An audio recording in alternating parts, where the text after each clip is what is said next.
of this park, and of course what they were dealing with was the same thing, except much tougher, created, as I say, basically they wanted the large camps, but logistically you wasted too much time to get to some of the way back in the back country, so they actually had this other thing called spike or side temporary camps.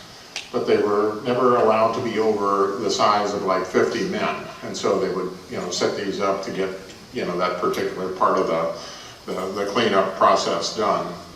The next one is our Tennessee side. Good old Tennessee, yes. There were 9, Laurel Creek, which is the road that goes out to Cades Cove. The original camp was actually right there, and it actually helped work on the road there. And sometimes it's called a Cades Cove camp, and it wasn't technically in Cades Cove. Then we'll go into more detail about the normal Cades Cove camp. And then there was one at Tremont, one at Elkmont, 2 at Sugarlands, 1 at Greenbrier, and 2 at Cosby over on the far northeast corner. Here's a shot of the Sugarlands double camp setup, which was 1458 and 59. The recreation building, most of them had recreation buildings. It varied depending on the camp.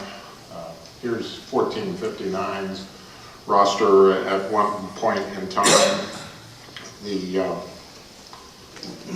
next one this is actually a picture off of my trail. That's the west prong of the Little Pigeon River, right next to the old Sugarlands Trail, heading on out. And then this is where the camp clock and the camp number was.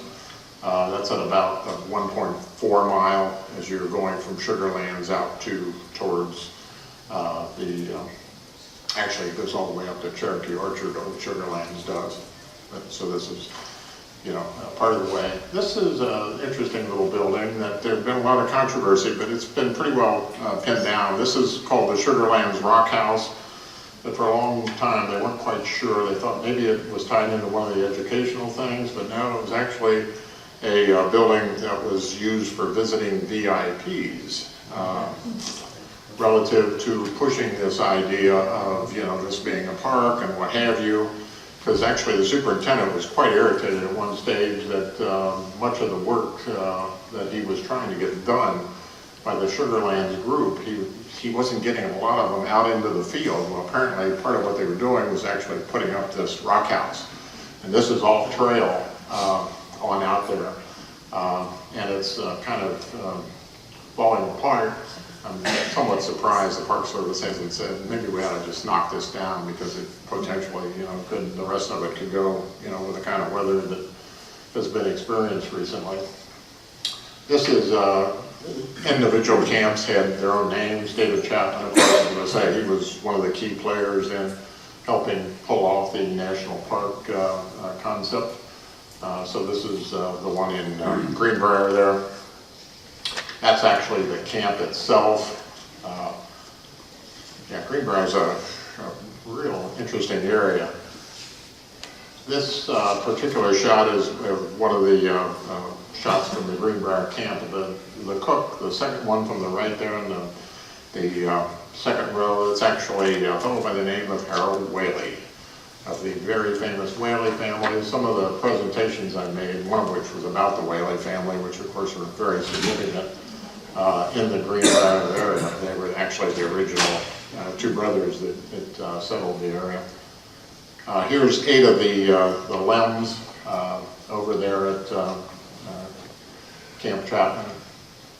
And this shot, not the greatest shot in the world, but it picks up what I wanted to pick up, which was this is the Cades Cove camp, the real Cades Cove camp. They actually often switch the numbers for various reasons, primarily because they were going to transfer some of the people to another camp. And so there were actually 2 different numbers out there. But this was often referred to as the Taj Mahal of the camps in the park. And actually what it had at one stage, besides the normal things to keep things going, was tennis courts, volleyball courts, soccer, baseball, and football fields. So once again on farmland. These are juniors from the Cove camp. A lot of young looking faces there saying, bring it on. And this is specifically where it's at. Yeah, it's out there. This is the Missionary Baptist Church. Right across the road from it is the plaque on the rock, which really says it all. Such a simple statement, but in the spring, this circle here, often daffodils, come out with actually supposedly the number of the camp, which at that stage was number 5427. The typical day for the junior enrollee, 6 o'clock up, reveille, 6:30 calisthenics, 7 breakfast, 7:30 policing barracks and grounds, 7:45 work sick call, 12 lunch, 1600 return to camp. Notice we're using military times here. Return to camp and free time, 1700 retreat in dress uniform, 1730 dinner in dress uniform, then at 1800 free time, recreation or class. Yeah, they've started educational programs that we'll talk about more. At 21:45, 9:45, lights flash to warn of white lights going out in 15 minutes. And then 22:50 taps and 2300 bed check. And one of the little stories and the articles that are going to appear are going to have more stories and more individual stories about people from this area that served in the CCC. But this one always kind of intrigued me, and this one was about a bed check. And everyone had to be in his bed by lights out, of course. In our camp, there was a mandatory bed check each night. What that entailed was a night guard coming in, coming to the door of the barracks and looking to the door to see that everyone was in bed and under the blankets where we were supposed to be, of course. Now, this particular night guard, who was not one of the officers, was a son of a gun. And he would come when we were asleep and shine the flashlights in your face and be noisy and generally make himself a pain. Well, one night we decided to get him for fun. Each of us had a shoe, one of our boots, handy, and none of us went to sleep. We waited up for the night guard. Then, when he came to the door and shined his stinking flashlight at us, wham! 30 boots came flying at him. He was buried in them. Everyone was laughing for a second. The light was suddenly switched on, and as a bellow of cursing came from the man on the door, who we realize now wasn't the night guard. As we expected, it was one of the Army lieutenants. What a grand and glorious feeling that was. Oh, yeah. Like, who got this idea? It seemed like a good idea at the time. Come on, jeez, can't have a little fun? So on to the next little deal here. Yeah, this is actually the flag. This, you couldn't tell this any different from a military setup. Of course, this is quite convenient after the CCC ended. These people were well trained. And this is them lining up, getting ready for they're finding out what the day's jobs are going to be. And here's the LEMs, kind of got the guys getting together here saying, okay, we're going to make this thing happen. And here's the inside. And as I say, normally there were 40 beds. And of course, typical Army stuff, I mean, everything had to be spotless.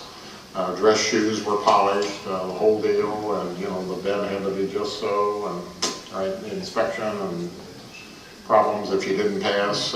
Lunch, they were given 1 bologna sandwich, 1 peanut butter and jelly sandwich, and 1 piece of fruit and coffee.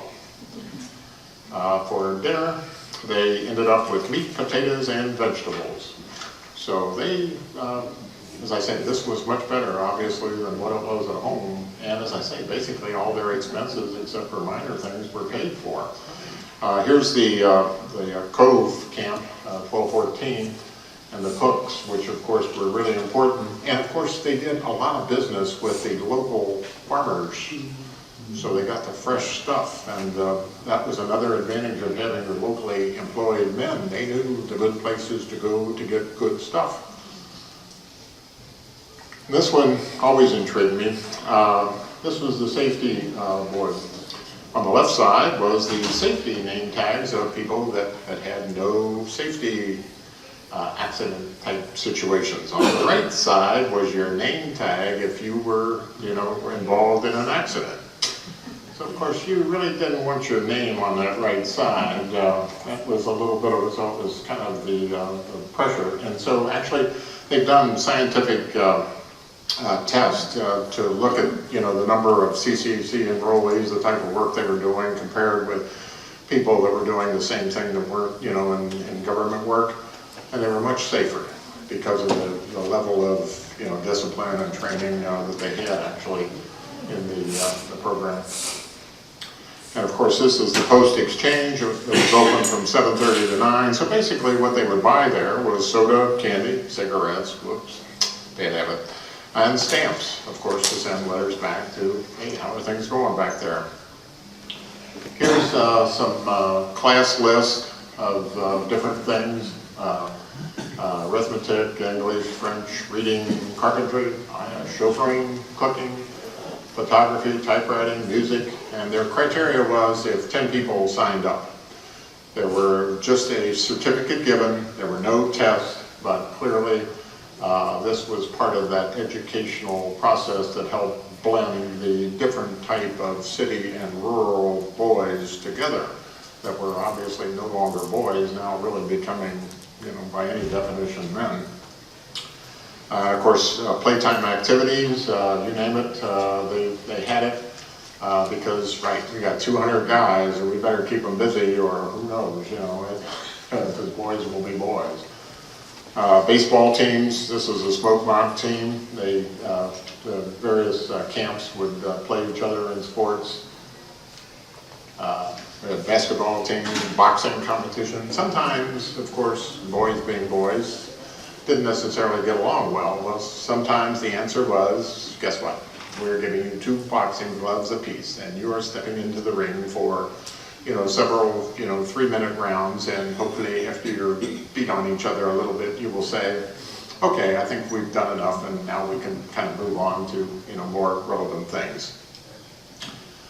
They also taught them dancing, guys, teaching guys to dance. That's pretty exciting. There were actually 4 annual camp dances, and there was a logic to this, and part of it is, of course, back to what I talked about earlier, there was a terrific need to make sure that this was accepted, so they had open houses for the communities that were close to the camps so that they could actually come and visit the camps and get a better feel for